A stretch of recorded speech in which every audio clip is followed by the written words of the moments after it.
Hello student, आपका हमारे YouTube channel पर स्वागत है। दोस्तों, आज हम आरपीएससी फर्स्ट ईयर के स्कूल मैनेजमेंट के एक नए टॉपिक के बारे में बात करेंगे, जिसका नाम है शैक्षिक प्रबंधन में नेतृत्व शैली।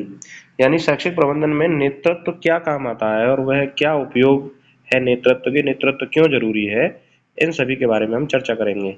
और नेतृत्व होने का फायदा क्या होता है, इन सभी के बारे में हम बात करेंगे। जितने भी स्टूडेंट आरपीएससी फर्स्ट ईयर की तैयारी कर रहे हैं, इस चैनल को जरूर सब्सक्राइब करें। और आरपीएससी जो स्कूल मैनेजमेंट जो फर्स्ट पेपर में है, अब तो साइकोलॉजी भी फर्स्ट पेपर में ऐड कर दी गई है, तो वो सभी स्टूडेंट इस चैनल को जरूर सब्सक्राइब करें और अलग अलग वीडियो जो अलग अलग क्लास हैं उनको जरूर देखें। कई सारी क्लासेज अपलोड कर दी गई हैं, तो आप उनको देखें और फास्टली आप थोड़े से समय में एक क्विक रिवीजन कर सकते हो अपने टॉपिक का। चलिए शुरुआत करें। शैक्षिक प्रबंधन में नेतृत्व शैली यानी नेतृत्व का मतलब क्या है। देखिए, शिक्षा मंत्रालय के अनुसार उच्च स्तर पर जो नेतृत्वकर्ता होता है वो होता है शिक्षा मंत्री। और नेतृत्वकर्ता को लीडर कहा जाता है। यानी कि पूरे भारत में शिक्षा प्रणाली को जो नेतृत्व करने वाला, जो उच्च स्तर पर नेतृत्व करता व्यक्ति कौन होता है, शिक्षा मंत्री होता है। शिक्षा विभाग या शिक्षा परिषद में मध्यम स्तर होता है, इसका जो नेतृत्व करता होता है निदेशक या उपनिदेशक, इसका नेतृत्व करता होता है। और विद्यालय स्तर पर नेतृत्व निम्न स्तर का नेतृत्व होता है, यहाँ पर प्रधानाध्यापक या प्रधानाचार्य नेतृत्व करता है। तो पेपर में ये प्रश्न पूछा जा सकता है कि उच्च स्तर पर नेतृत्वकर्ता कौन होता है, शिक्षा मंत्री। मध्यम स्तर पर कौन होता है, निदेशक या उपनिदेशक। और विद्यालय स्तर निम्न स्तर होता है, यहाँ पर नेतृत्वकर्ता होता है प्रधानाध्यापक या प्रधानाचार्य। आगे हम बात करें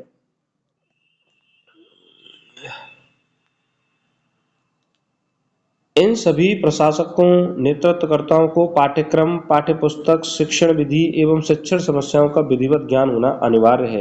यानी नेतृत्व तभी ज़्यादा सक्सेसफुल है, सफलतम है, जब इनको जो भी नेतृत्व करता है इसको पाठ्यक्रम का, पाठ्यपुस्तकों का और पढ़ाने के तौर तरीकों का और शिक्षण की समस्याओं का यदि उचित ज्ञान है, तो वह व्यक्ति अच्छा नेतृत्व कर सकता है।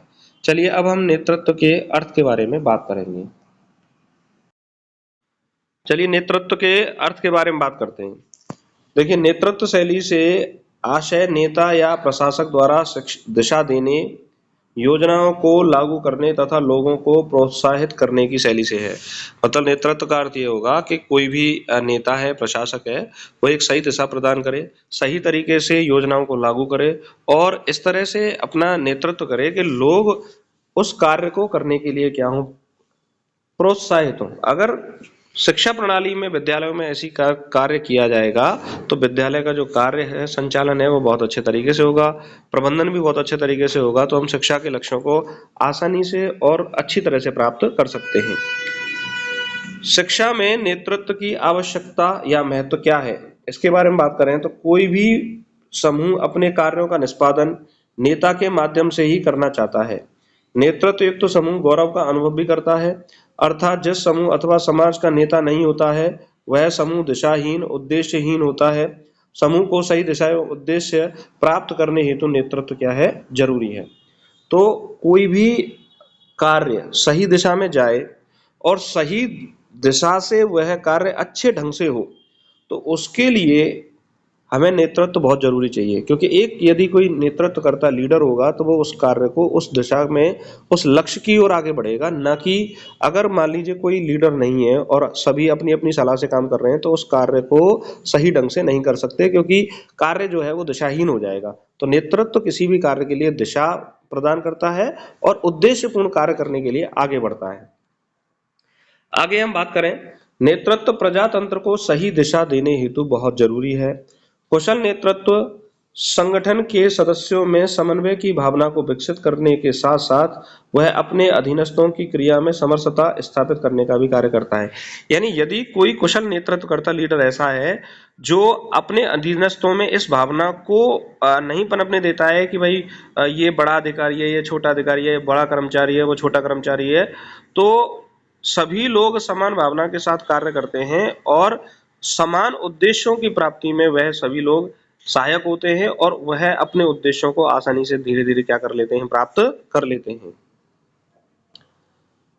आगे हम बात करें, उत्तम शिक्षा समाज उपयोगी शिक्षा की व्यवस्था शैक्षिक नेतृत्व के अभाव में कभी भी नहीं हो सकती।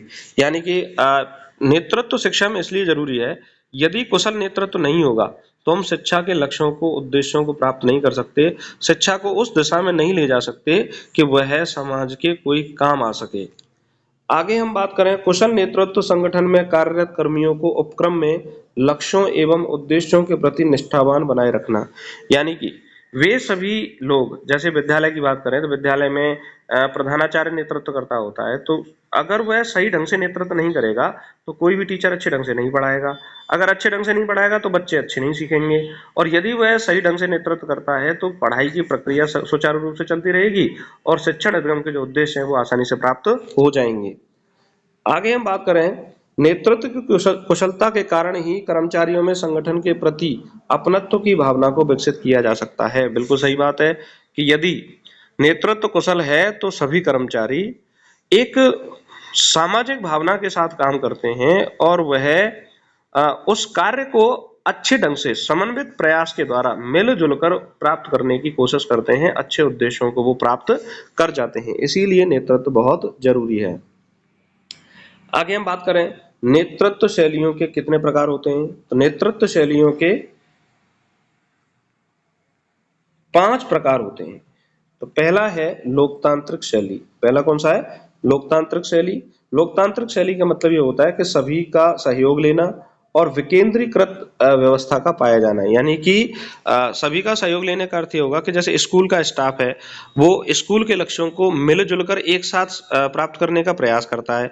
और विकेंद्रीकृत भावना का मतलब ये हुआ कि सभी लोगों को अलग अलग जिम्मेदारियां होती हैं। कोई अलग अलग विषय का टीचर होता है, तो कोई MDM प्रभारी है, कोई खेलकूद प्रभारी है, कोई प्रार्थना प्रभारी है, तो अलग अलग लोगों को अलग अलग कार्य दिए जाते हैं। तो एक ही पूरी शक्ति जो है वो एक ही जगह स्थापित नहीं है, और मिलजुल कर जो होने वाली भावना है वह लोकतांत्रिक शैली का उदाहरण है।